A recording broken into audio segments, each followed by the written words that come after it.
পৃথিবীর অন্য কোন নেতাকে কেউ যদি মানতে চান, মাস্ট বি সেই নেতা মুহাম্মদুর রাসূলুল্লাহর আদর্শের অনুসারী হওয়া লাগবে। আমার কথা হয়তো বুঝে ফেলেছেন, এবার আমি ব্যাখ্যাটা করি 1 মিনিটে। এটা তাফসিরে কাবির থেকে বলছি। সিন শব্দের 5টা অর্থ মুফাসসির দিয়েছেন। সিন মানে সাইয়্যিদুল আলামিন, সিন মানে সাইয়্যিদুল বাশার, সিন মানে সাইয়্যিদুল কাউনাইন, সিন মানে সাইয়্যিদুল আম্বিয়া, সিন মানে সাইয়্যিদুল মুরসালিন। এই নারায়ণগঞ্জে যারা বসবাস করেন, মানুষ নাকি অমানুষ? অমানুষও মানুষ। আল্লাহ পাক প্রথম শব্দটা দিয়েছেন সাইয়্যিদুল আলামিন। এ শুধু নারায়ণগঞ্জ না, শুধু বাংলাদেশ না, পৃথিবীতে 228টা রাষ্ট্র এখন আছে। তামাম পৃথিবীর এই 228টা রাষ্ট্র মিলে যত জগৎ আল্লাহ বানিয়েছে, এর বাইরে সেখানেও যদি কোনো মানুষ বাস করে, শুধু আলম না দিয়া আলামিন দিয়েছেন। যত আলামিন আছে, তার মানে আপনাদের এমপিও তো আলামিন। এই আলামিন মানে বিশ্বাসী, আর আলামিন মানে বিশ্বজগৎ।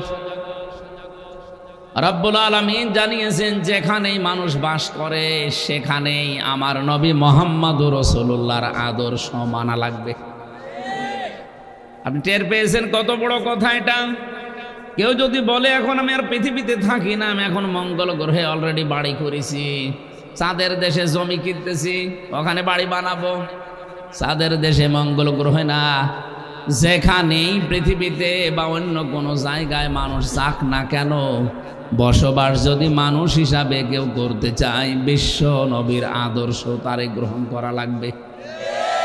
নবীর আদর্শের বাইরে গিয়ে আপনি আর মানুষ থাকতে পারবেন না। কি কথা বলেন আমার? বলেন তো, আল্লাহর নবীর আদর্শের ভেতরে সন্ন্যাসী যে জীবন, এটা ছিল? বলেন বলেন। ইসলাম জানিয়েছে যে ইসলামের ভেতরে সন্ন্যাসী জীবন, এই যে যেগুলো সন্ন্যাসী হয়ে যায় সংসার পাতি সব ছেড়ে দিয়ে, না, এগুলো ইসলাম মানে না। আল্লাহর নবীর আদর্শের ভেতরে এটা ছিল না। সুতরাং যারা নবীর আদর্শের বাইরে চলে গেছেন, আপনি আর মানুষ নেই।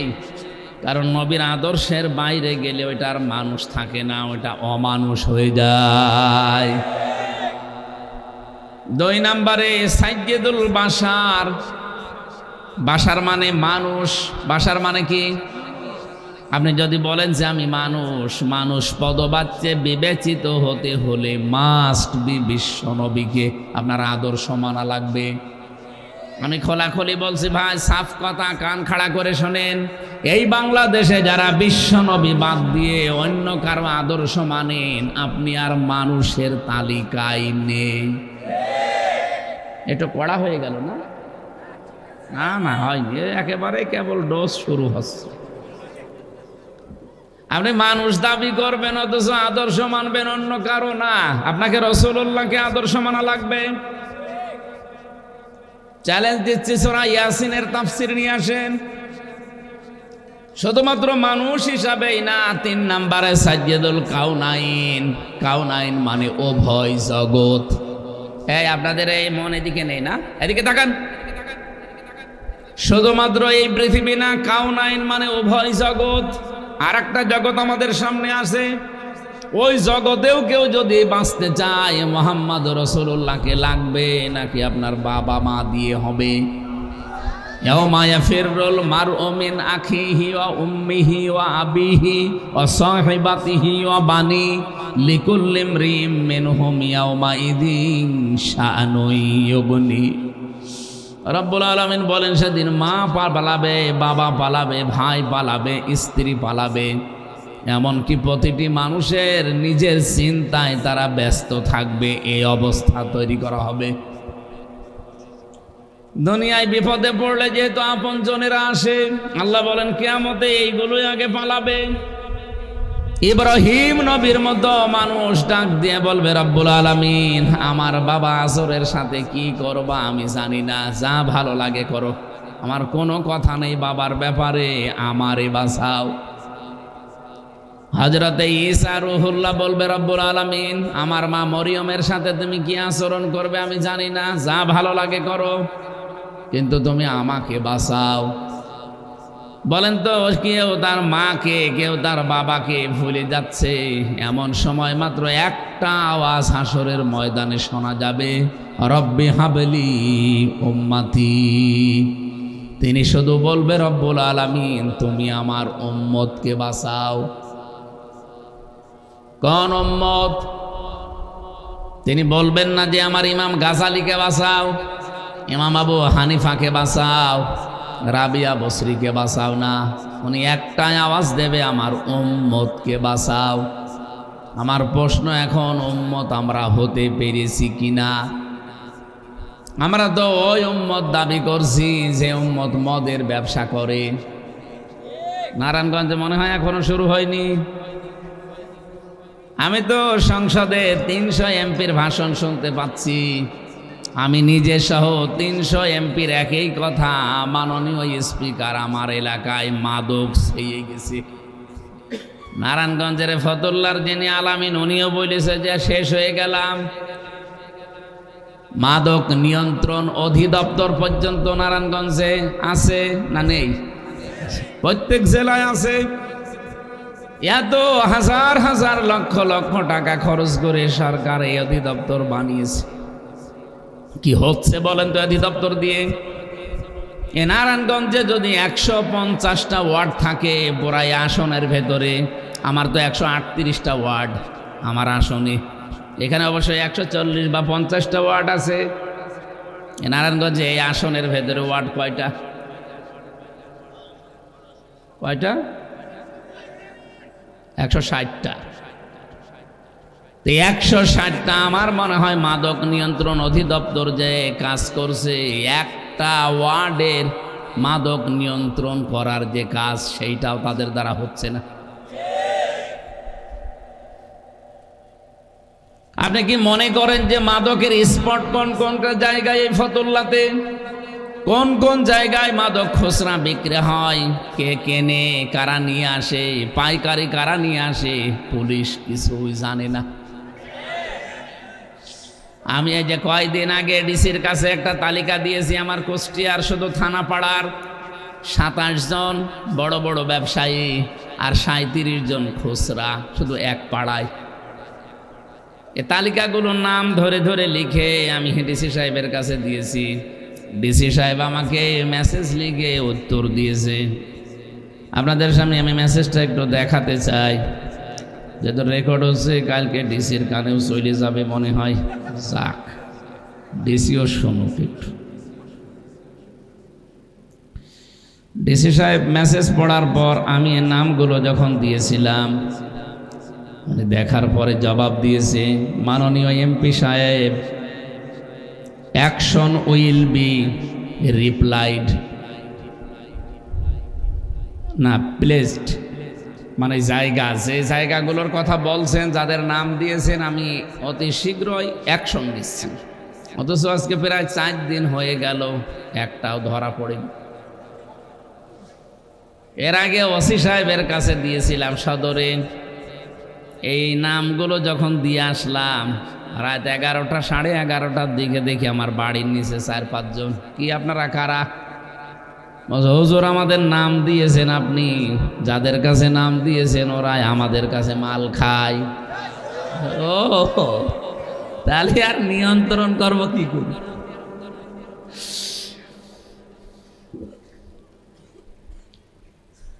আমি ওনাদেরকে আহ্বান জানাচ্ছি, আপনাদের অ্যাকশন আরো বিভিন্ন কৌশলে হওয়া লাগবে। যত রকমের কৌশল আছে এই বাংলাদেশে এখন 300 এমপি, মহিলা 50 জন, 350, প্রত্যেকের একই কথা, আমরা মাদক নিয়ন্ত্রণ চাই। প্রত্যেকে একই কথা সংসদে বলেছি। এমনকি মাননীয় প্রধানমন্ত্রী তারেক রহমান, বিরোধী দলীয় নেতা ডাক্তার শফিকুর রহমান সহ প্রত্যেকের একই কথা যে মাদক আমরা 0 টলারেন্স দেখতে চাই। সবাই যেহেতু একমত, তারপরও মাদকে দেশে আছে, এগুলো চলে কি করে? আমার মনে হয় আইনটা এবার আমরা এই যে 7 তারিখে সংসদ অধিবেশন বসবে, প্রথম দিনই আমাদের কথা এইটাই হওয়া দরকার যে বাংলাদেশে মাদক হারাম করা লাগবে। যদি স্পিকার বলে কারা কারা আইনের পক্ষে আছেন হাত তোলেন, হাত তো 350 জন উঠবে, কারণ সবাই এর পক্ষে। দেখি 7 তারিখের পরে নিষিদ্ধ হয় কিনা। যদি না হয় বুঝতে হবে ডাল মে কুসকা কালা। অবশ্যই এর ভেতরে যারা এ কথা বলছে তারাই জড়িত আছে। বলে যারা 350 জনই আমরা জিরো টলারেন্স চাই মাদকের ব্যাপারে। এই আইনটা পাশ করা যাবে না এই দিন, যে মাদকের জন্য যে আল্লাহর বিধান আছে 80টা বেত্রাঘাত করা, একটাকে ঘুরে দেখবেন পুরা বাংলাদেশ তার পরের দিন ওই তালিকা আর দেওয়া লাগবে না, এমনি টাইট হয়ে যাবে। আমরা এইভাবে অপরাধগুলো বন্ধ করতে চাচ্ছিলাম, কিন্তু সম্ভব হচ্ছে না। আমরা আছি মাত্র আপনার আলামিন সহ আমরা 77 জন। যত আইন পাশ করার জন্য হাত তুলে থাকি এই 77 জন, কিয়ামতের আগে এই দেশে একটা আইনও পাশ হবে না, কারণ ওরা 211 জন। আর ওই 2 জন হয়েছে 213 জন। 213 জনের ভেতরে স্পিকার 2 জন বাদ দিলে এখনো থাকে 211 জন। ওনারা 211 জন যে কোনো আইন তারা হাত তুলে পাশ করে ফেলবে এই দেশে, কিন্তু আমাদের দ্বারা হচ্ছে না। আমরা চাই ভালো, যেহেতু এটা প্রত্যেকেই চাচ্ছি, আমরা যেন অন্তত 213 জন আর 77 জন 300 জন আর মহিলা আছে 50 জন, সবাই মিলে যেন এবারে 7 তারিখে হাত তুলতে পারি। আপনারাও হাত তুলবেন বাইরে থেকে ইনশাআল্লাহ, কারণ এটা নিষিদ্ধ জিনিস। আমি নিষিদ্ধ করলাম না, কে করেছে? আল্লাহ 3টা পর্যায়ে মদ নিষিদ্ধ করেছে।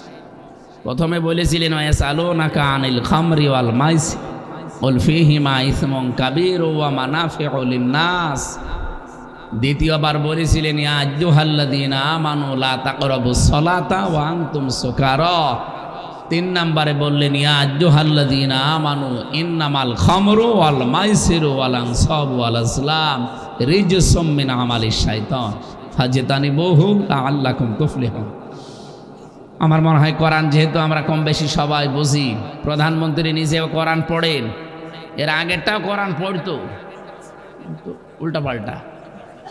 তো এখন যিনি আছে ওনার মা বাবার শিক্ষা, উনি কোরআন পড়েন, আমরা দেখি উনি কোরআন পড়তে পারেন। কোরআন তেলাওয়াত দিয়ে যখন উদ্বোধন হয়, এই আয়াত দিয়ে এই সংসদ উদ্বোধন হয়, দেখবেন 7 তারিখে যখন সংসদ উদ্বোধন হবে আয়াত তেলাওয়াত করে উদ্বোধন হবে। কারি সাহেব যিনি আছেন, কারি সাহেবকে আমরা আহ্বান জানাবে এই আয়াতটা যেন পড়ে 7 তারিখে উদ্বোধন করে। আর এই আয়াতের উপরে আমরা প্রত্যেকে এই হালকা কথা বলতে চাই। আশা করছি মাদক নিয়ন্ত্রণ অধিদপ্তর সহ প্রশাসনের যারা আজকে পাগল হয়ে যাচ্ছে তাদের কাজও কমে যাবে। আর আমাদের পরিবার সমাজ, আমাদের যুব সমাজ, যুবতী যারা আছে এরাও বেঁচে যাবে। কত বড় ভয়াবহতা আপনি চিন্তা করতে পারবেন না। আমি সেদিন কুষ্টিয়ার থানাপাড়ায় নদীর ধারে একটু হেঁটে যাচ্ছিলাম, একজন এসে বলছে যে আমরা মেয়ে নিয়ে বউ নিয়ে বাড়িতে থাকতে পারছি না এই মাদকের উৎপাতে। এটা কি শুধু কুষ্টিয়া না সারা দেশের চিত্র? বলেন বলেন। আর এই জেলায় তো আরো বেশি। হ্যাঁ, আমি সব জানি ভাই। নারায়ণগঞ্জবাসী কোরআনে কারিম থেকে যে কথা তুলেছিলাম, 2 জগতে যদি আপনি বাঁচতে চান, বিশ্বনবী মুহাম্মদুর রাসূলুল্লাহ যেদিন কেউ থাকবে না, শুধু উনি এসে বলবে আমার উম্মতকে বাঁচান। সুতরাং ওই উম্মতকে নবীজি জীবনেও বাঁচাতে বলবে না যে উম্মত মদের ব্যবসা করে, সুদের ব্যবসা করে, মিথ্যা মামলা দিয়ে মানুষকে হয়রানি করে। মনে হয় নারায়ণগঞ্জে কোনো মিথ্যা মামলা হয়নি। সবচাইতে বেশি এগিয়ে আছে বাংলাদেশে মিথ্যা মামলার ক্ষেত্রে নারায়ণগঞ্জ। আপনি জরিপ নিয়ে আসেন। এরপরে 7 নম্বরের তালিকায় আছে আমাদের কুষ্টিয়া। কিন্তু আমরা খুশির সংবাদ দিতে চাই, আমি যেহেতু জামাত ইসলামী বাংলাদেশ থেকে এমপি হয়েছি, গ্যারান্টি দিয়েছি জামাত ইসলামী বাংলাদেশে আগস্টের 5 তারিখের পর থেকে আজকে প্রায় 2 বছর চলছে, একটা মামলাও বিনা কারণে মিথ্যা আমরা কাউকে দেইনি। যদি প্রমাণ করতে পারেন নিয়ে আসেন। 2 বছরে কেউ আসে নাই। তাহলে হাজার হাজার এই মিথ্যা মামলা এক একজনের নামে পড়লো কি করে? অবশ্যই কেউ না কেউ দিয়েছে। একটা মানুষকে মিথ্যাভাবে জড়িয়ে তার জীবনটা নষ্ট করে দিলে জীবনেও নবীর সামনে ওই দিন আপনি উম্মত হিসাবে দাঁড়াতে পারবেন না। আমি আপনাকে বাঁচাতে চাই, আপনি ভুল পথে আছেন, ফিরে আসেন। যদি মনে করেন যে না ওরা দিয়েছে, ওরা যদি কুকুর হয়ে পায়ে কামড় দেয়, আপনি কুকুরের পায়ে কামড় দেবেন। ভালো ব্যবহার করলে অবশ্যই আপনার শত্রু ও বন্ধু হিসাবে পরিগণিত হয়ে যাবে। ও ভাইরা, 4 নাম্বারের ব্যাখ্যা পেয়েছি। শুধুমাত্র সাধারণ মানুষেরই নবী যে আদর্শ ছিলেন না, নেতা ছিলেন না, সাজ্জেদুল আম্বিয়া, নবীর বহু বচন আম্বিয়া, যত নবী আল্লাহ দুনিয়ায় পাঠিয়েছেন সব নবীদেরও তিনি নেতা ছিলেন। 4 নাম্বারে সাজ্জেদুল মুরসালিন, বিশ্ব নবী ছিলেন রসুলদেরও নেতা। মেরাজে যেদিন যাচ্ছিলেন রজব মাসের 27 তারিখে 26 তারিখের দিবাগত রাতে, যেখানে তিনি নামাজ আদায় করেছিলেন এই বাইতুল মুকাদ্দাসে, রব্বুল আলামিন বলেন, হে নবী, আজকের এই ময়দানে আপনি ছাড়া আর ইমামতি করার কেউ যোগ্য নেই, আপনার সামনে কেউ দাঁড়াবে না নামাজের মুসল্লায়। নবীজি নামাজের এই ইমামতির জায়গায় দাঁড়িয়ে নামাজ পড়ালেন। নামাজ শেষে জিবরাইল ডাক দিয়ে বলেন, নবী আপনি কি জানেন পেছনে কারা দাঁড়িয়েছিল? বলেন না। যারা দাঁড়িয়েছে সব আল্লাহর বড় বড় ফেরেশতা এবং সব নবী আর রসুল। আজকে থেকে আপনি শুধু সাজ্জিদুল বাশার না, সাজ্জিদুল আলামিন না, সাজ্জিদুল আম্বিয়া এবং সাজ্জিদুল মুরসালিন। আপনি নবীদেরও নেতা, রসুলদেরও নেতা। এই শব্দের ব্যাখ্যা করতে গিয়ে আমি 2টা জিনিস পেয়েছি। যেহেতু সাজ্জেদুল মুরসালিন দিয়েছেন, বলেন তো মুসা এবং ঈসা আলাইহিস সালাম এই 2 জন নবী ছিলেন নাকি রসুলও ছিলেন? বলেন বলেন। তারা বড় বড় যে কিতাব পেয়েছিলেন 2টা, তাওরাত আর ইনজিল, তার মানে একদিকে নবী ছিলেন তারা, আর একদিকে রসুল ছিলেন। এই 2 জন নবীও ঘোষণা দিয়েছেন যে আমরা পৃথিবীতে আল্লাহর কাছে বহুবার দোয়া করেছিলাম, রব্বুল আলামিন নবী বানিয়েছে, খুশি হয়েছি। নবী না বানিয়ে যদি মুহাম্মদ রাসূলুল্লাহর উম্মত আমাদেরকে বানাতে, তাও আমরা খুশি থাকতাম। যেহেতু নবী করে পাঠিয়ে দিয়েছে, রসুল করে পাঠিয়ে দিয়েছো, আর একটা আরজি করি, যদি পারো তাহলে আমাদেরকে বিশ্ব নবীর উম্মত হিসাবে দুনিয়ায় পাঠিও। তো একজনেরটা কবুল হয়েছে আর একটা কবুল হয়নি। হযরতে মুসার দোয়া আল্লাহ কবুল করেননি, ঈসার দোয়া আল্লাহ কবুল করেছেন। তিনি আবার আসবেন নবী হয়ে না, আমাদের মতো উম্মত হয়ে। বলেন সুবহানাল্লাহ। এবার আমি যা বলতে চাচ্ছিলাম এতক্ষণ পর্যন্ত, এই 15 মিনিট, এইবার সেবার বলছি। আল্লাহর নবী মুহাম্মদ রাসূলুল্লাহ ডাক দিয়ে বললেন, আমার উম্মতেরা, আমার ইন্তেকালের পর কিয়ামত পর্যন্ত যদি মুসা নবীও কোনো দিনে দুনিয়ায় আসে, হযরতে ঈসা নবীও দুনিয়ায় কোনো দিন যদি আসে, আর আমার কোনো উম্মত যদি আমারে বাদ দিয়ে মুসা ঈসার আদর্শ গ্রহণ করে তাদের পেছনে চলে যায়, আমি নবী গ্যারান্টি দিয়ে গেলাম ওই লোকটা জাহান্নামী। কিছু বুঝে বললেন নাকি কিছু? বলেন তো আপনি, নবী মুসা আলাইহিস সালাম যিনি আল্লাহর সাথে কথা বলতেন, হযরতে ঈসা তাকে রূহুল্লাহ বলা হয়। এই পৃথিবীতে একটা নিদর্শন, তিনি বাবা ছাড়া দুনিয়ায় এসেছেন। এত বড় বিশাল পাওয়ারফুল নবীরা এখন দুনিয়ায় আসলে কেউ যদি মুহাম্মদুর রাসূলুল্লাহকে ছেড়ে দিয়ে তাদেরকে গ্রহণ করলে জাহান্নামী হয়ে যায়। বাংলাদেশে কোন নেতার আদর্শ আছে যাকে মেনে নিয়েছেন নিশ্চিন্তে আছেন? এই জন্যই তো 15 মিনিট আগে কথাটা বলেছিলাম যে বিশ্ব নবী বাদ দিয়ে যার আদর্শ আপনি গ্রহণ করেছিলেন, নাক কান বন্ধ করে আমি বলতে পারি আপনি জাহান্নামী। কেউ আপনাকে বাঁচাতে পারবে না। এই জন্য সূরা সাফফাতের আগের সূরার নাম ইয়াসিন।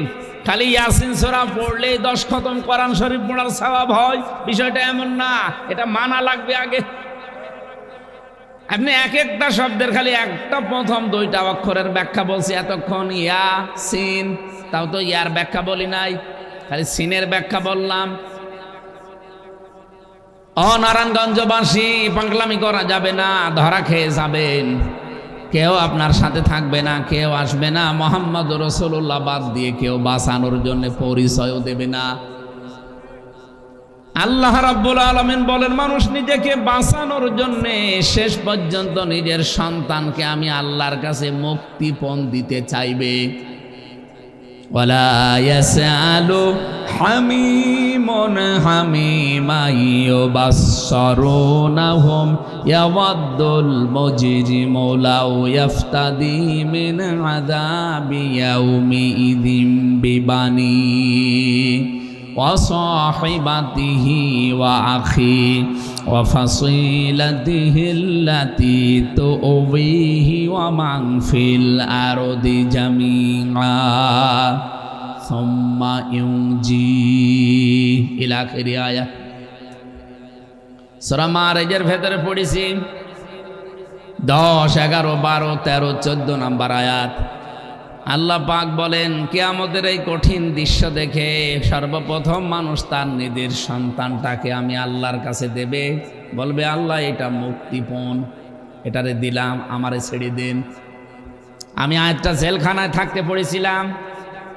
যতগুলো তাফসির আমার কাছে ওই সময় ছিল, যার নাকি নারায়ণগঞ্জের এক ভাই আমার সাথে কিছুদিন আমি ছিলাম, তার সাথে জাকির খান না কি নাম যেন, জাকির ভাই, নারায়ণগঞ্জে বাড়ি না? আরো কিছু মানুষ ছিল, সুইডেন আসলাম ভাই ছিল আমার, ঢাকা দোহারে বাড়ি। এরপরে ডেঞ্জার রাসু, নাম শুনেছেন? ডেঞ্জার রাসু বাড়ি গোপালগঞ্জে। ভয়ঙ্কর তাজ, ওটার বাড়ি টাঙ্গাইল। আক্তার হোসেন, ওটার বাড়ি ঢাকাতে। এগুলো হচ্ছে সব। হ্যাঁ, নারায়ণগঞ্জের এক ভাইকেই পেয়েছিলাম কিছুদিন, জাকির হোসেন খান না জাকির খান। ওই যে হুজুর মানুষ তো, এই জন্যে তেলাবাদ করে করে শোনাতা। ফাঁসির ওই কন্ডেম সেল থেকে যখন মাঝে মাঝে একটু ছাড়া পেতাম, ওই যে ডাক্তারের কাছে যাওয়ার কথা বলে, তখন ওই কথাগুলো শোনাতে হলে তো আগে পড়াশোনা করা লাগে।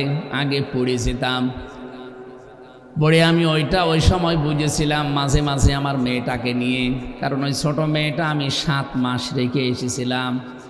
বের হয়ে দেখি ওর বয়স 4 বছর। ও আমার চেনে না এখনো পর্যন্ত। এ মাওলানা গিয়েছিল কিছুদিন আগে আমাদের বাড়িতে। আমি জেল থেকে বের হয়ে যেদিন বাড়িতে গেলাম, আমারে নিচে নিতে এসেছে। আমারে তো দেখেনি এর ভেতরে। 7 মাসে তো কিছু বুঝতো না, এখন 4 বছর একটু বোঝে। আমি যেই নিচে যে দাঁড়ালাম, আমারে বলছো হুজুর আমাদের বাড়ি চলেন। আমাদের বাড়ি চলেন মানে মানে আমি যে ওর বাবাও জানে না, ভুলে গেছি, আমার চেহারাও মনে নেই। আর ও যে অত বড় হয়ে গেছে, 3 বছর আমি কোনোদিন দেখিও নাই, কারণ আমি যোগাযোগ বিচ্ছিন্ন ছিলাম। বাইরে কারা বেঁচে আছে মরে গেছে আমি জানতামও না। সিসি ক্যামেরা দিয়ে 24 ঘন্টা আমার দিকে তাক করে রাখতো, কেউ যেন আমার সাথে কথা না বলে।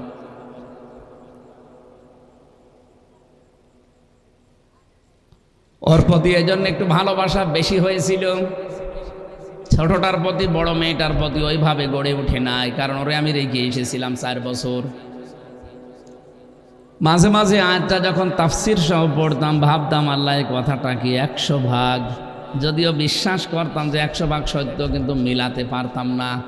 আল্লাহ বলেন কিয়ামতের দিন নাকি এই হাফসা জান্নাতকেও আল্লাহর কাছে আমারে দেওয়া লাগবে, যে এটা দিয়ে দিলাম মুক্তিপণ, আমারে বাঁচান। আমার তো বিশ্বাস হয় না যে না এইরকম আদরের সন্তানও কিয়ামতে আল্লাহর সামনে বাঁচার জন্য মানুষ দিয়ে দিতে পারে, কিন্তু দেওয়া লাগবে। অসাহিবাতিহি ওয়া আখি, আল্লাহ বলেন প্রথমে বউ দিতে চাবে, ভাই দিতে চাবে, যে এগুলো দিয়ে দিলাম। অফাসিলাতিহি আল্লাতী তুবে, তার জ্ঞাতি গোষ্ঠী, এমনকি যে দলের লোকজন সবাইকে বলবে আল্লাহ দিয়ে দি। অমাং ফিল আরদি জামিয়া, দুনিয়ায় যা কিছুর মালিক হয়েছিলাম বৈধ অবৈধভাবে সব দিয়ে দিলাম। সুম্মা ইউনজি, এরপরও আমি বাঁচতে চাই। আল্লাহ ধমক দেবেন, কাল্লা ইন্নাহা লাযা নাযাআতাল লিশাওয়া তাদউ মান আদবারা ওয়া তাওয়াল্লা ওয়া জামাআ ফাআওয়া। খুব ভালো করে খেয়াল করে শোনেন, আল্লাহর কথা যেহেতু 100% সত্য আর এটা ঘটবে, আপনি এখন বিশ্বাস না করলেও ঘটবে। আল্লাহ বলেন, যেই বলবে আমার ছেলে মেয়েকে, আমার বউকে, আমার ভাইকে, আমার জ্ঞাতি গোষ্ঠীকে, আমার দলের লোককে, আমার সম্পদ আদি সব দিলাম, আমি ফিদিয়া হিসাবে, মুক্তিপণ হিসাবে আমারে আপনি বাঁচান, ছেড়ে দেন। আল্লাহ তখন ধমক দিয়ে বলবে, কখনোই না, তোরে আমি লাজাই দেব। লাজা মানে জাহান্নাম কয়টা বলেন তো? হ্যাঁ, না না, জাহান্নাম একটা, জাহান্নামের দরজা 7টা। জাহান্নামের যে দরজা 7টা কোথায় আছে বলেন তো দেখি মাওলানা? আরে মাওলানা সৌদি আরবে থাকেন।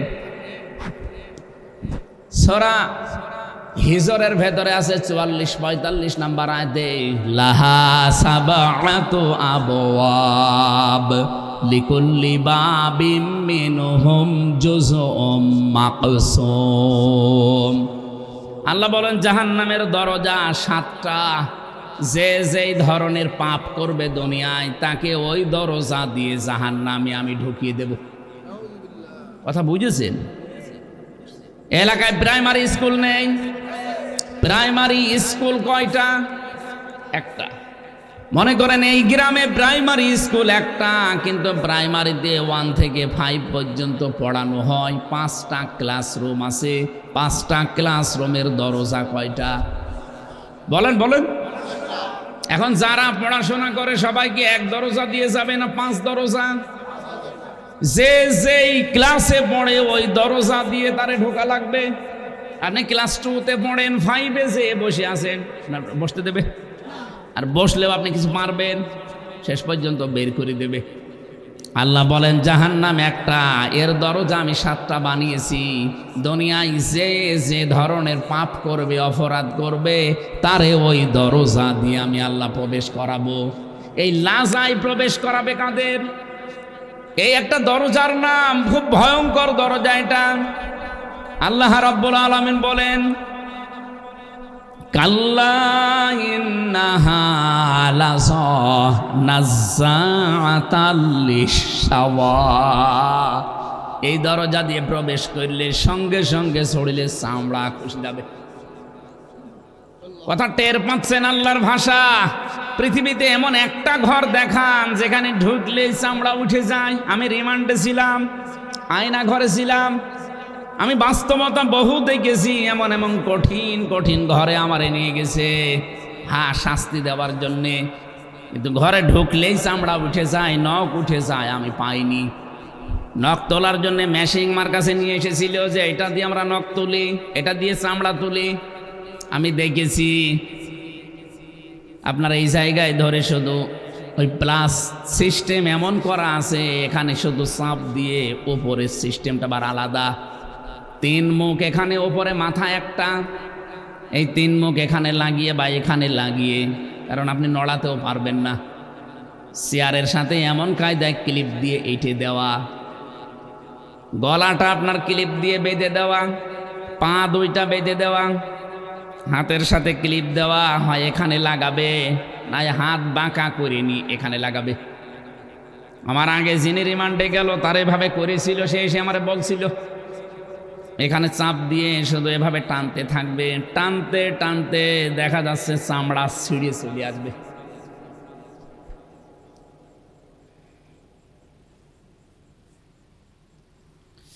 ও ভাই আমার সামনে আসার পরে দেখো ওনার একটা নখ নেই, 10টা নখ, হাতের 10টা, পায়ের 20টার একটা নখও নেই। ফিনকি দিয়ে রক্ত বের হচ্ছে। নখ কোথায়? যে সবগুলো টেনে তুলে ফেলিস। শুধু নখ টেনে তুলে ফেলেই শেষ করে দেয় না, যখন ফিনকি দিয়ে রক্ত বের হয় তখন ওর ওপরে লবণ ছিটিয়ে দেয়।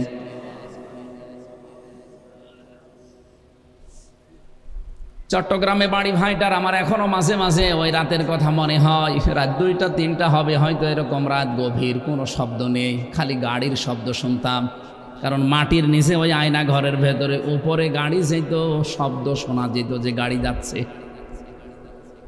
হঠাৎ রাত 2টা 3টার সময় 5-6 জন মানুষ এসেছে, চোখ বেঁধে আপনার হাতে পায়ে শিকল বেঁধে দেবে, পায়ের সাথে চোখের সাথে ওই কালো কাপড় দিয়ে আটকিয়ে দেবে, বলবে চলো। কোথায়? মনে হবে যে আমারে মনে হয় রাতের বেলায় ছেড়ে দিচ্ছে। হঠাৎ করে নিয়ে চলে যায়। পরের দিন যারা দায়িত্বে আসে পাহারা দেওয়ার জন্যে, এই যে বছরের পর বছর থাকতে থাকতে তো পরিচয় হয়ে গিয়েছিল। ওনার একদিন বললাম যে গত কয়েকদিন আগে যারে নিয়ে গেলেন উনি কই? নিয়ে আসেন না তো আর। আমারে বলছে ও উপরে চলে গেছে। উপরে চলে গেছে মানে ও মরে গেছে। ওরে হয়তো ওখান থেকে নিয়ে গেছে গাজীপুরে, ওই বাগান আছে বিশাল, অথবা টাঙ্গাইলে, বিশাল এরিয়ার ভেতরে নিয়ে চোখ খুলে দেয় রাত 2টা 3টার সময়। যা ও মনে করে আমার মনে হয় ছেড়ে দিয়েছে। যেই কিছু পা হেঁটে যায়, দৌড় দেয়, পেছন থেকে গুলি করে বলে যে ক্রস ফায়ারে মরে গেছে। এই চলছিল। আমি কতবার মরণের কাছ থেকে ঘুরে এসেছি। আমার হায়াত ছিল বলে আমি এখনো বেঁচে আছি, নয়তো ওই জায়গা থেকে বেঁচে আসা সম্ভব না। এত বড় কঠিন কঠিন জায়গাগুলো পার করেছি, কিন্তু বাস্তবতায় আয়াতের সাথে মিলালাম না। আল্লাহ বলেন এই ঘরে এমন ভয়ঙ্কর, ঢুকলে চামড়া খুলে যাবে। ওরা তো নিয়েছে চামড়া তোলে, নখ তোলে, কিন্তু এমন আল্লাহ ঘর বানিয়েছে যে ঘরের ভেতরে কোনো কিছু নেই, ঢুকলে চামড়া খসে যায়। রিমান্ডের 3য় দিনের একটা কাহিনী আমার এখনো মাঝে মাঝে ভয় লাগে। মাটির নিচে ওই ঘরের ভেতরে শুধু মাইক ছাড়া আর কিছু নেই, অন্ধকার। লাইট দেওয়ার পরে দেখি চারিদিকে শুধু ক্যামেরা, 50টার উপরে ক্যামেরা হবে। আমি একা নিস্তব্ধ বসে আছি।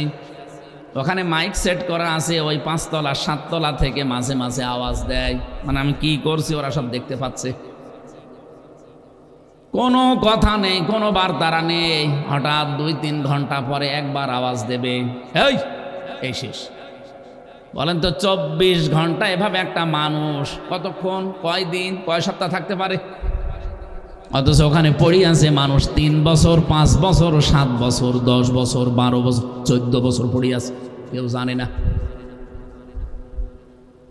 কিছু কিছু মানুষকে দেখতাম এত বড় বড় চুল, দাড়ি, গোঁফ, নখ হয়ে গেছে, এত বড় বড়, দেখলে ভয় লাগতো, মনে হচ্ছে জঙ্গল থেকে আসতেছে। মানুষ নাকি জীবনও প্রথমে দেখলে বুঝবেন না। এই নখ দিয়ে এভাবে ওই যে দেওয়ালের সাথে খুঁচিয়ে খুঁচিয়ে লিখে রাখতো যে ভাইরা কেউ যদি বাইরে যেতে পারেন এই নাম্বারটা জানাবেন যে এই নামের লোকটা বেঁচে আছে।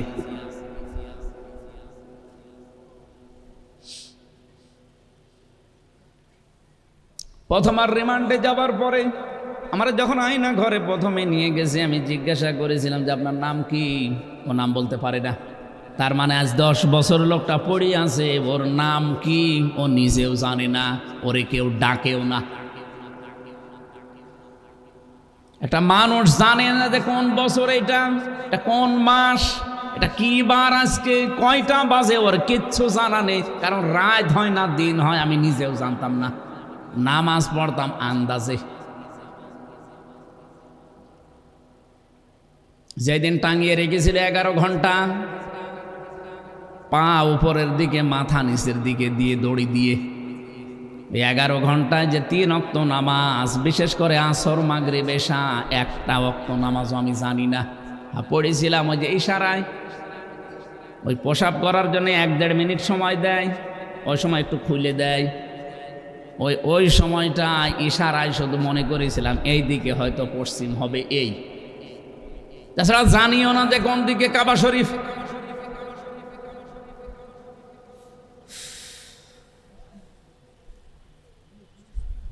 এই কঠিন মুহূর্তগুলো আয়াতের সাথে মাঝে মাঝে মিলায় আর আল্লাহকে বলি রব্বুল আলামিন, দুনিয়ার তো বড় বড় কঠিন কঠিন জায়গা আমি পার করলাম, কিন্তু কিয়ামতে তুমি যে লাজা বানিয়েছো, এই লাজা নামে জাহান্নামের দরজা দিয়ে ঢুকলেই নাকি চামড়া সব খসে যাবে।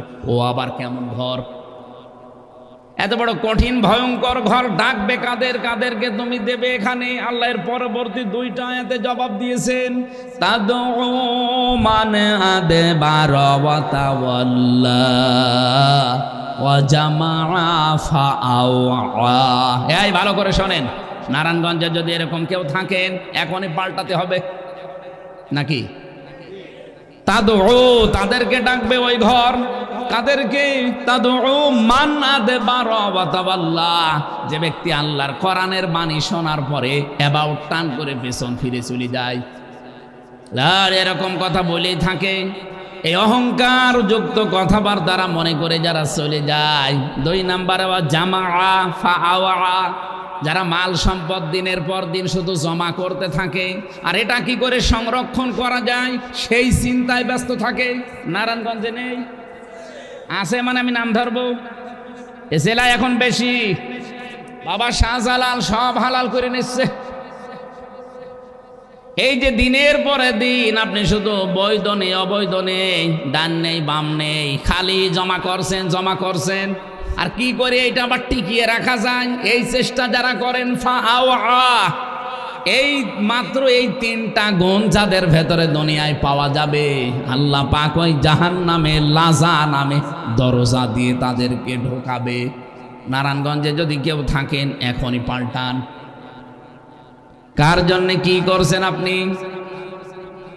আপনি যে সম্পদের পাহাড় তৈরি করে গেলেন, আরে ভাই আমি যে জায়গায় এখন আছি আমিও তো 5 বছরে হাজার হাজার কোটি কোটি টাকার মালিক হতে পারতাম, এখনো সেই সিস্টেমও আছে। কিন্তু আমি বুঝে ফেলেছি দুনিয়ার এই জীবনটা, কারণ আমি জানি পৃথিবীর জীবন ধোঁকা ছাড়া কিচ্ছু না। আমি এখন এই প্রায় 2.5 মাস হয়ে গেল ক্ষমতায় আছি। এমপি হওয়ার পরে 2.5 মাসে আমি যদি শুধু হাঁ করে থাকতাম, আল্লাহর কসম আমি হাজার কোটি টাকার তো মালিক হয়ে যেতে পারতাম। কারণ কত রাস্তা যে খোলা এখন বুঝতেছি। আগে মাসুমের কাছে মাঝে মাঝে শুনতাম যে একবার এমপি হলে নাকি 14 বংশ বসে বসে খায়। তখন ভাবতাম যে আল্লাহ কি করে খায়, এখন জানি। এখন টের পাচ্ছে যে খায় কি করে। কারণ যতগুলো রাস্তা আছে সরকারি রাস্তা, কিচ্ছু করা লাগবে না, শুধু সই করে দিলে হাজার হাজার টাকা চলে আসবে। কিন্তু কি করবো টাকা নিয়ে বলেন তো? আমি 5 বছরে নয় 5,000 কোটি টাকার মালিক হয়ে গেলাম, রেখে গেলাম, আমি মরে গেলাম। এই টাকাটা তো আর মরে যাবে না। এই টাকা আমার বউ, আমার মেয়ে, আমার মা বাবা এরা ব্যয় করবে। এই কথা বলছে না কেন? আর এরা তো সবই বৈধ কাজে ব্যয় করবে। আমার তো আর জানা নাই যে কি কাজে ব্যয় হবে। আমি এগুলো অবৈধভাবে ইনকাম করে একদিকে তাহার পাহাড় তৈরি করে গোনা কামাই করলাম, এর জন্য একটা আযাব বরাদ্দ আছে। আর ওগুলো আমার মরণের পরে আরো আমার ছেলে মেয়ে, আমার তো ছেলে নেই, মেয়ে আর মেয়ের জামাইরা আর আমার মা বাবা আর বউ মিলে এগুলো আরো অবৈধ কাজে ব্যয় করতে থাকবে। ওটার জন্য আলাদা পাপ আমার কবরে শাস্তি যেতে থাকবে। তার মানে আমার শাস্তি হবে ডবল। এইরকম পাগল বাংলাদেশে নেই? আছে মানে যে 350 এমপি সবই তো গরিব মানুষ। আমি একবার হিসাব করে দেখলাম, শুধু এই 350 এমপি আর 1628 জন সরকারি দায়িত্বে আছে। এই মানুষগুলো যদি বাংলাদেশে বলে যে আমরা ভালো হয়ে গেলাম, আমরা দুর্নীতি করব না, বাংলাদেশ আল্লাহর কসম বিশ্বের বুকে দাঁড়িয়ে যাবে। 18-20 কোটি মানুষের লাগবে না, শুধু এই কয়জন মানুষ। এই জন্য যেহেতু তারা আমার কলিগ, তাদেরকে আমরা ভালোবাসি, দেশের দায়িত্ব পালন করতে গিয়ে বহু শ্রম তারা দিচ্ছে। ভাইরা আমার, বোনেরা আমার, আমাদের আখেরাতটা আমরা পাগলামি করে নষ্ট করি না, ফেলি কেউ কারো না। নিজের চিন্তা নিজে করি যান। বুদ্ধিমান যদি মানুষ দাবি করে আল্লাহর ভাষায় ওই লোকটাই বুদ্ধিমান। আল কাজ্জিসু মান দানা নাফসাহু ওয়া আমিলা লিমা বাদাল মাউতি ওয়াল আজিজু মান আতবা নাফসাহু হাওয়াহা ওয়া তামান্না আলাল্লাহ। রাহু তিরমিজি। হযরতে আনাস থেকে বর্ণিত, নবীজি বলেন ওই লোকটাই তো বুদ্ধিমান যে লোকটা আখিরাতের কাজ করে আর আল্লাহর উপরে ভরসা করে, আর ওই লোকটাই বড় নাদান আহাম্মক নির্বোধ যে আখিরাতের কোনো কাজ কারবার নেই, আন্দাজে ভরসা করে আছে কালেমা যখন পড়িছি জান্নাত যাবই, তুই যাস। তার মতো কালেমা তো কোনো হিন্দু পড়ে দেখি। আমার এক ভোটার আছে বিনোদ কুমার আগরওয়ালা, আমি নাম ধরেই বলছি, রেকর্ড হচ্ছে। ওই বেটা সেই নির্বাচনের আগে থেকে আমার কাছে আসতো, এখনো আসে মাঝে মাঝে। আমি বলি দাদা সবই তো করেন, ভোটও দিয়েছেন দাঁড়িপাল্লা, মুসলমান হলে হয় না? হুজুর আমার মুসলমানই দেওয়া আছে, শুধু আমি কালেমাটা পড়ি না, আমি গরুর গোশত খাই, শুধু কালেমাটা পড়লে সমস্যা কি? পড়েন। বলছে পড়বো, আমার মা মরে গেলে, মানে ওর মা মুরব্বী তো, এখন পড়লে ওর মা নাকি রাগ করবে, এই জন্য পড়ে না। ঠিক আছে তোমার সময় দিলাম, মা মরে যাক, এরপরে পড়ু। কালেমা পড়তে বললে পালেমা, আমি তো খুব বেশি হলো 3টা কালেমার মুখস্থ আছে, 5 কালেমা আমার মুখস্থও নেই, অথচ ও দেখি ভড়ভড় করে কালেমা পড়তে আছে, লা ইলাহা ইল্লাল্লাহ আশহাদু আল্লা ইলাহা ইল্লাল্লাহ ওয়া আশহাদু আন্না মুহাম্মাদান আবদুহু ওয়া রাসূলুহু। সবই ঠিক আছে, কালেমা পড়লেই যদি মানুষ মুসলমান হয়ে জান্নাতে চলে যেতে পারে, তে বিনোদ কুমারকেও জান্নাত দেওয়া লাগবে। ওর তো মুসলমানেও দেওয়া, গরুর গোশতও খায়, এমনকি নামাজে আমরা যখন দাঁড়াই মাঝে মাঝে তো এসে বসে থাকে, বলে দাদা নামাজ পড়বেন না? বলে হ্যাঁ নামাজ পড়বেন। অজু নেই না, পাগলামি করা যাবে না। আমি বুঝে ফেলেছি দুনিয়ার জীবন যতটুকু, আমি সবাইকে চাই আমরা সবাই আসেন দুনিয়ার জীবনটা বুঝি।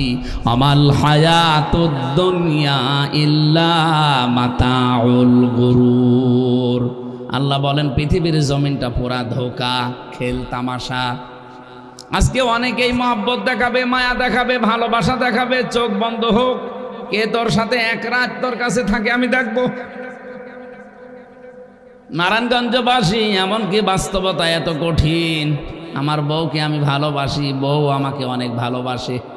এখন যদি আপনি খবর দেন যে মাওলানা আমির হামজা ইন্তেকাল করেছে, ফেসবুকে একটু মিথ্যা ছড়িয়ে দেন যে কুষ্টিয়া 3 আসনের এমপি আমির হামজা ইন্তেকাল করেছে, এ মনে হয় সংবাদ শুনিয়েই আমার বউ কান্নাকাটি করবে, পাগল হয়ে যাবে, 2-3 দিন খাওয়া দাওয়া বন্ধ করে দেবে। 7 দিন পরে দেখবেন ঠিক স্বাভাবিক হয়ে গেছে। মাঝে মাঝে মনে হয় যে একটু চোখ বন্ধ করে অভিনয় করে দেখবো কিনা, ধরা পড়ে যাবো, এই জন্য করছি না। তাছাড়া বাস্তব কিন্তু এইটাই, আপনি একটু চোখ বন্ধ করে অভিনয় করে দেখেন, 7 দিন পরে দেখবেন ম্যাডাম তামান্না ঠিক হয়ে গেছে, আর স্বাভাবিক চলছে, আবার হাসি খুশি তামা। সর্বোচ্চ 3 মাস 10 দিন পরে আমার শ্বশুর এসে বলবে আমার আব্বাকে বিয়াই, হামজা তো মরেই গেছে, আর কতদিন আমার মেয়েকে রাখবো, দিয়ে দেন, অন্য জায়গায় বিয়ে দেই। আমার বাবা আটক করে রাখতে পারবে? ছেড়ে দিয়ে দেবে, বিয়ে দিয়ে দেবে 4 মাস 10 দিন পরে অন্য জায়গায়। দেখবেন ঠিক 4 মাস 10 দিনের মাত্র 10 দিন বিয়ে হয়েছে। শ্বশুর এবার যদি বলে তামান্না এই জামাইটা কেমন, একবারেই মুখের উপরে বলে দেবে হামজাকে মানুষ ছিল, এটা যা পেয়েছি আল্লাহর ওলি। আমি কি, আমি যে এত কিছু করে গেলাম তার জন্যে, মাত্র 10 দিনের সংসারে আমারে ভুলে গেছে। এটা নাম দুনিয়া, এটা আমি বানালাম না, এটা বাস্তব। এটা শুধু হামজার জন্য না, এটা সবার জন্য। একটু ভান করে দেখেন, আপনিও ধরা পড়ে যাবেন। আমার ভাইরা, যাদের ওপরে ভরসা করে আছি, এই মানুষগুলো যে কেউ কাজে আসবে না, এই কথাগুলো আল্লাহ কোরআন দিয়ে আমাদেরকে জানাচ্ছিলেন। শুধু কাজে ওই একজনই আসবে, তিনি আমাদের নেতা, আপনাদের নেতা মুহাম্মাদুর রাসূলুল্লাহ।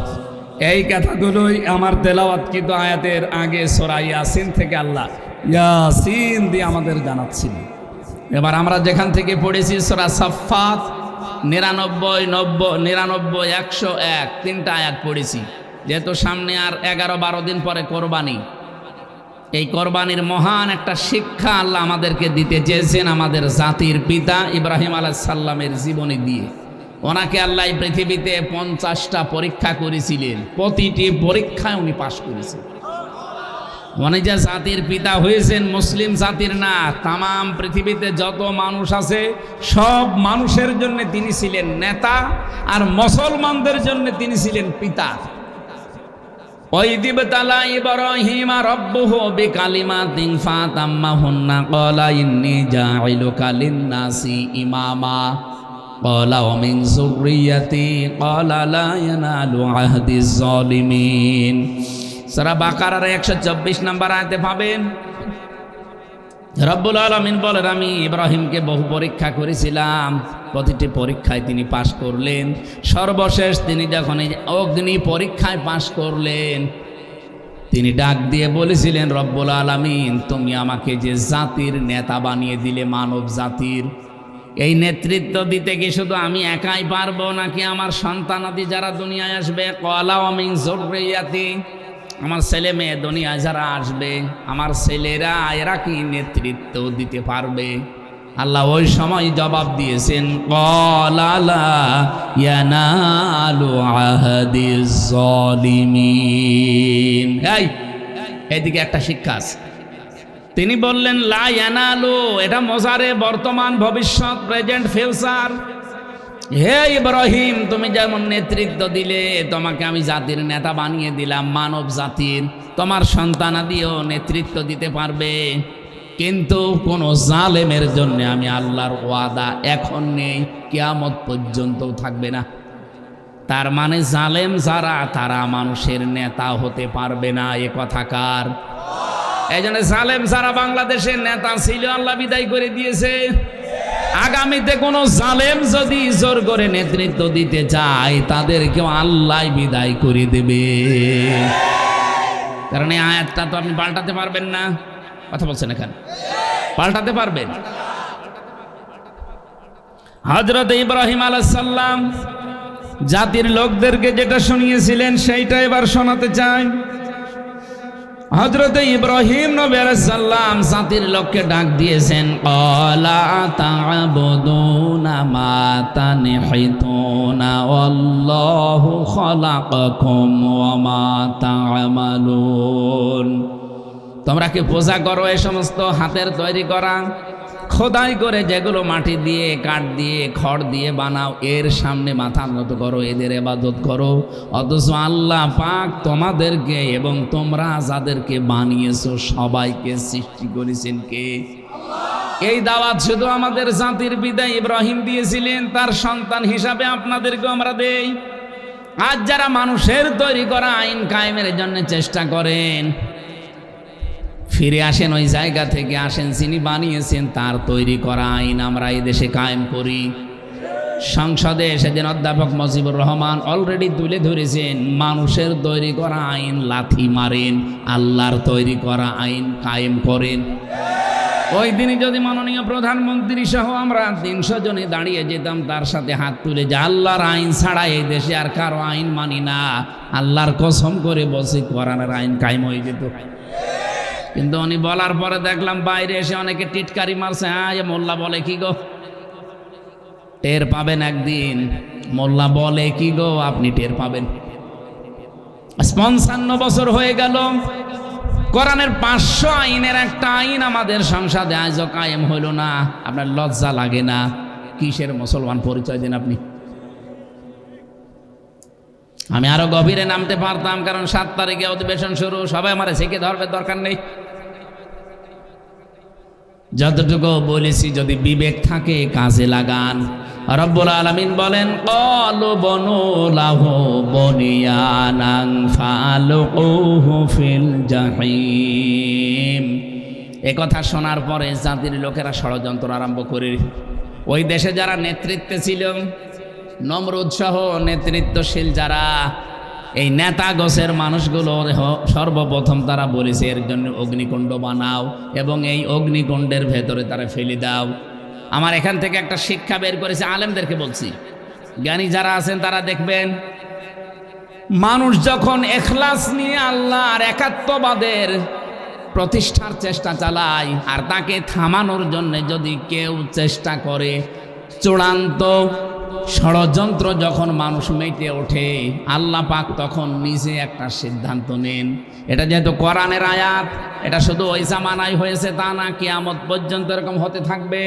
ফারাদু বিহি কাইদান ফাজআলনাহুমুল আসফালিন।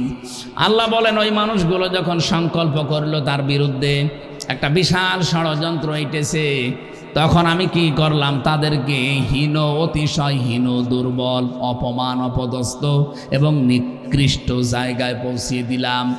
আজ বাংলাদেশে সব আলেমরা হয়তো আল্লাহর আইনের কথা বলে না, যারাই মন থেকে ইখলাসের সাথে বলে তাদের ক্ষতি করার জন্য দেখছি এখন অনেকেই দুর্বিসন্ধি চালাচ্ছে।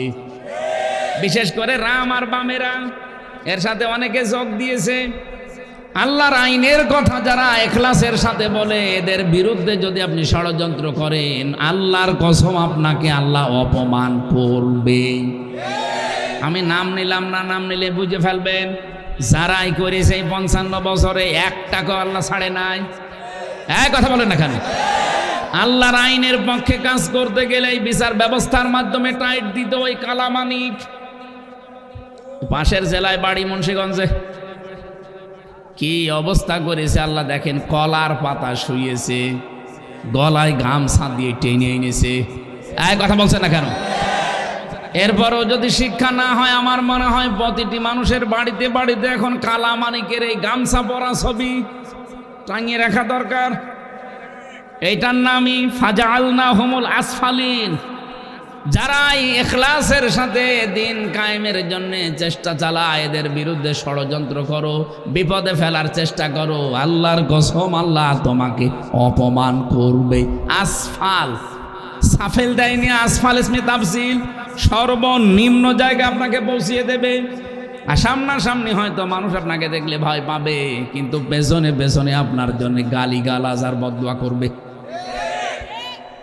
হযরত ইব্রাহিম কঠিন ষড়যন্ত্রের মোকাবেলায় যখন টিকতে পারলেন না, তখন আল্লাহকে ডাক দিয়ে বললেন, ক্বালা ইন্নী যাহিবুন ইলা রাব্বি সায়াহদিন। আমি আজকে আমার রবের দিকে আশ্রয় নিলাম, চলে গেলাম, আমি হেঁটে চললাম আমার রবের দিকে। ইলা রব্বি সায়াহদিন, কিন্তু ইয়াহদিন বললেও তো অর্থ হয়ে যেত, সায়াহদিন বলেন কেন? তার মানে মানুষ যদি সত্যি অসহায় হয়ে যায়, আল্লাহর দিনের কাজ করতে গিয়ে বাধাপ্রাপ্ত হয়ে আর কোনো রাস্তা খোলা না থাকে, ও যদি আল্লাহর দিকে মনোনিবেশ করতে থাকে, রব্বুল আলামিন তার বাঁচার জন্য হাজারো রাস্তা অতি শীঘ্রই খুলে দেয়। এই জন্য সিন, সাউফা, কদ, লাম এরকম 13টা শব্দ আছে। এখানে আল্লাহ দিয়েছেন সিন, ইয়াহদিনের আগে সিন দিয়ে দাঁড়িয়েছেন সায়াহদিন। ইব্রাহিম নবী বলেছিলেন, আমি বিশ্বাস করি আমি যেহেতু সব ষড়যন্ত্রের জাল বিছানো, আমার আর জায়গা নেই, আমি আল্লাহর দিকে এবার ফিরে আসলাম। মাস্ট বি, অবশ্যই অতি শীঘ্রই আমার আল্লাহ আমার রাস্তা খুলে দিচ্ছে। শুধু খুলে দিচ্ছে না, এটা মোজারে, ইয়াহদিন বর্তমান ভবিষ্যৎ, এখন দিচ্ছে। কিয়ামত পর্যন্ত আমার মতো রাস্তায় যারা থাকবে তাদের জন্য আল্লাহ রাস্তা খুলে দেবে। তিনি এই খুলে দিয়েই চলে যাচ্ছিলেন নিজের দেশ পার হয়ে, মাদিয়ান মিশর পার হয়ে তিনি যখন চলে যাচ্ছিলেন নিজের এরিয়া পার হয়ে, তখন ওই দেশে যাবার পরে তিনি বিবাহ করেছিলেন। হযরত ইব্রাহিম আলাইহিস সালাম দ্বিতীয় যে বিবাহ করেছিলেন আমরা জানি, তার নাম হযরতে সাহারা বা সারা। না, প্রথম স্ত্রীর নাম ছিল সাহারা, সারা। দ্বিতীয় স্ত্রীর নাম ছিল হাজারা, হাজেরা। তিনি বিবাহ করার একদিন 2 দিন না, এই 2টা বউ নিয়ে দোয়া করেছিলেন 86 বছর। 86 বছর একাধারে দোয়া করেছেন, রব্বি হাবলি মিনাস সলিহিন, হে আল্লাহ আমাকে একটা নেককার সন্তান দান করো। উনি 86 বছর পর্যন্ত দোয়া করে কোনোদিন ক্লান্ত হননি, আল্লাহর উপরে কোনো খারাপ ধারণাও করেননি, এমনকি তিনি আশাও ছেড়ে দেননি। আর আমরা বিয়ের 4-5 বছরের ছেলে মেয়ে না হলে মাজারে ছুটি। নারায়ণগঞ্জ মনে হয় মাজার নেই, কত রকমের তাবিজ কবজ নিয়ে মাজায় গলায় কত জায়গায় ঝুলিয়ে রাখেন। আরে আপনার জাতির পিতা ইব্রাহিম নবী পারতেন না? বলেন।